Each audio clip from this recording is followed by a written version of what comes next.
Welcome to Divine this is by Bina. જય સ્વામિનારાયણ બધાને. આજે આપણે મિક્સ વેજીટેબલ ચીઝ રોલ બનાવીશું. એના માટે આપણે શું શું ઇન્ગ્રીડિયન્ટ્સ હોય છે તે આપણે હવે આગળ જોઈશું. એક બાઉલ લેવાનો, એની અંદર એક ખમણેલું પનીર તમારે એડ કરવું. ચીઝ લેવી, છીણેલી ચીઝ લેવાની. ઝીણી ઝીણી સમારેલી વ્હાઈટ કેબેજ લેવી, 2 થી 3 ટેબલ સ્પૂન.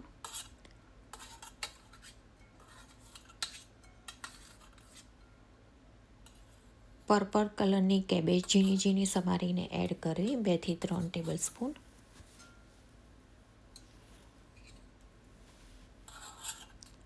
ફ્રેન્ચ બીન્સ ઝીણા ઝીણા સમારેલા એડ કરવા, 2 ટેબલ સ્પૂન.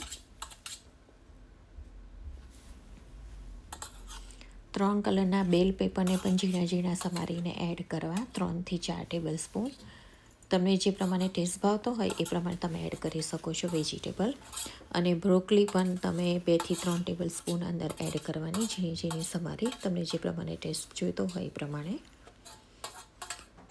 તીખા લીલા મરચાં એડ કરવાના એની અંદર 2 થી 3, તમને જે પ્રમાણે તીખાશ જોઈતી હોય એ પ્રમાણે. અને લીલા ધાણા એડ કરવાના.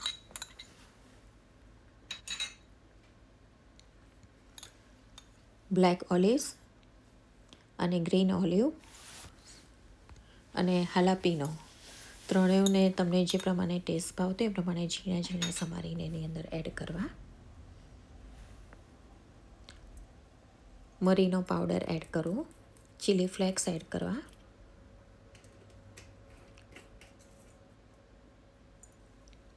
મિક્સ ડ્રાય હર્બ્સ એડ કરવા.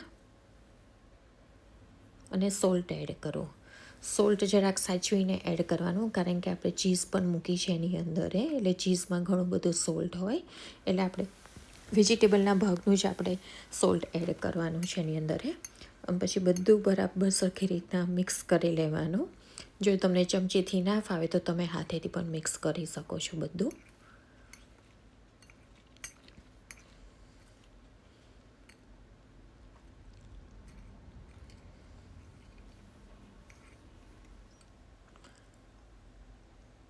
બ્રેડ ક્રમ્સ લેવાના અને એની અંદર 3 થી 4 ટેબલ સ્પૂન બ્રેડ ક્રમ્સ ઉમેરવાના.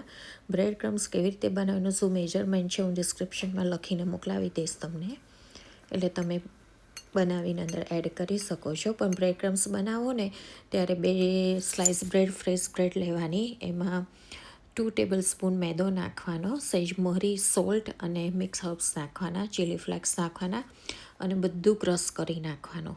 અને પછી એ બ્રેડ ક્રમ્સ આની અંદર ઉમેરવાનો, એટલે જે બધું વેજીટેબલનું પાણી છૂટ્યું હોય ને બધું બ્રેડ ક્રમ્સ ચૂસી લેશે. અને પછી એમાંથી તમારે બોલ બનાવવાના, ઓવલ શેપમાં બોલ બનાવવાના.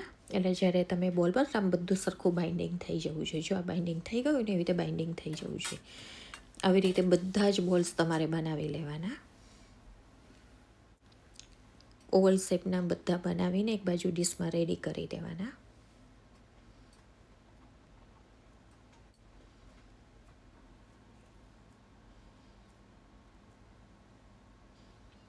અને તમને જો લાગે છૂટું પડી જાય છે તો થોડાક પાછા બ્રેડ ક્રમ્સ અંદર ઉમેરી આપવાના.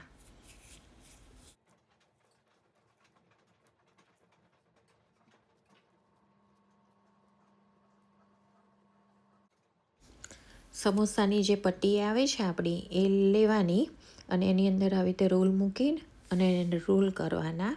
અને છેલ્લો એન્ડનો ભાગ આવે તો આપણે મેદાના લોટની સ્લરી બનાવી છે, સ્લરી જે બનાવી છે ને તે આપણે સાઈડમાં ચોપડીને પછી રોલને ટાઈટ કરી દેવાનો.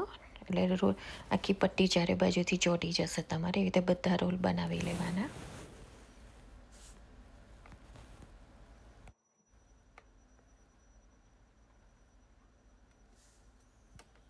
બધા રોલ થઈ જાય પછી સાઈડોમાંથી તમારે જે સ્ટફિંગ ભર્યું છે ને એને ટાઈટ કરી દેવાનું. અને જો ગેપ્સ રહેતી હોય તો બીજું વધારે સ્ટફિંગ અંદર એડ કરીને છેક એન્ડ સુધી તમારે સ્ટફિંગ ભરી દેવાનું. એકદમ ટાઈટ સ્ટફિંગ રાખવાનું. પછી જ્યારે તમે તરો ને તો અંદર પોલું ના રહી જાય. પેલી ચીઝ ઓગળે ને અંદર જગ્યા રહી જાય, એટલે પછી ઓલા બેઠા થઈ જાય, ચપટા થઈ જાય. એટલે આપણે તો એકદમ સિલિન્ડર જેવા રાખવાના છે. એટલે જે અંદરનું સ્ટફિંગ છે ને એકદમ ટાઈટ રાખવું. બધા રોલ બનાવીને ભીના કપડામાં ઢાંકીને રાખવું. જો બધા ટાઈટ કરી નાખ્યા છે ને મેં રોલ. હવે તમે જે સ્લરી બનાવી હતી ને એ સ્લરી જરાક ચોપડવાની 2 બાજુએ સિલિન્ડરમાં,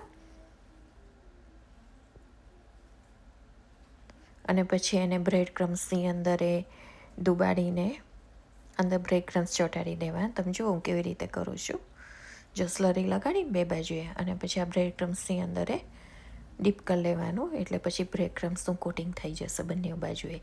એટલે બંને બાજુથી આપણું પેક થઈ ગયું, એટલે આખો રોલ આપણો રેડી થઈ ગયો.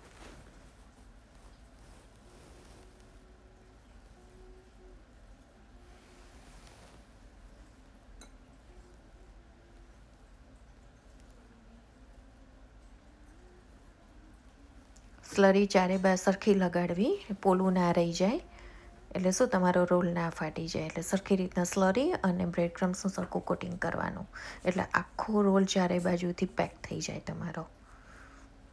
જ્યારે તરો ને ત્યારે કશું છૂટું ના પડી જવું જોઈએ, એનું ખાસ ધ્યાન રાખવાનું.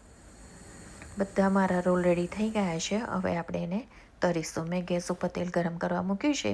તેલ 160 ડિગ્રી ઉપર આપણું તેલ ગરમ થઈ ગયું છે. હવે એની અંદર આપણે રોલ તરવા એક એક કરીને મૂકીશું. મીડિયમ તાપ ઉપર તમારે રોલને તળવાના છે. તમને જેટલા લાલ ગમતા હોય એટલા કરવાના.